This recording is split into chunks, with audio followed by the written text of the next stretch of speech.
আচ্ছা, কখনো কি খেয়াল করেছেন জাপানের জাতীয় পতাকার রং লাল আর সাদা, কিন্তু অলিম্পিক কিংবা ফুটবলের মতো বড় বড় স্পোর্টস ইভেন্টে তাদের খেলোয়াড়েরা কেন নীল রঙের জার্সি পরে মাঠে নামেন?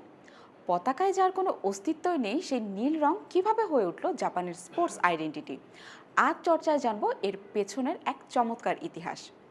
শুরুটা কিন্তু আজকের নয়, প্রায় ৯০ বছর আগে ১৯৩৪ সালের ফার ইস্টার্ন চ্যাম্পিয়নশিপ গেমসে জাপানের হয়ে যে ফুটবল দলটি অংশ নিয়েছিল তাদের বেশিরভাগ খেলোয়াড়ই ছিলেন টোকিও ইম্পেরিয়াল ইউনিভার্সিটির।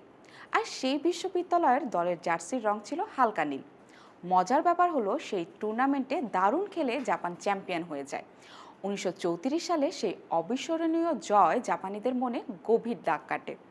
তাদের কাছে এই নীল রংটি হয়ে ওঠে সাফল্য, গর্ব আর সৌভাগ্যের প্রতীক। এর ঠিক ২ বছর পর, অর্থাৎ ১৯৩৬ সালের বার্লিন অলিম্পিকেও টোকিও ইউনিভার্সিটির এই স্কোয়াডটি আবারও জাপানের প্রতিনিধিত্ব করে। আর এবারও তারা ঐতিহ্য ধরে রেখে নীল রঙের জার্সি পরেই মাঠে নামে।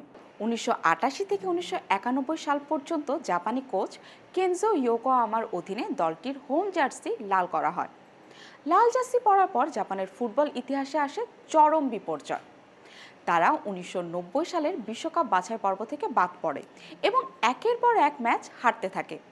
এই ধারাবাহিক ব্যর্থতার পর সমর্থক আর খেলোয়াড়দের মনে ভয় ঢুকে যায় যে লাল জার্সিটি তাদের জন্য অভিশপ্ত।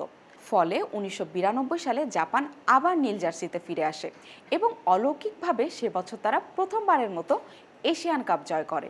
ব্যাস, সেই থেকে এই নীল রংটি জাপানের জাতীয় দলের জার্সির প্রধান রং হিসেবে স্থায়ী রূপ পেয়ে যায়। ফুটবল বিশ্বে আজ তাদের এই দলটিকে ভালোবেসে ডাকা হয় সামুরাই ব্লু।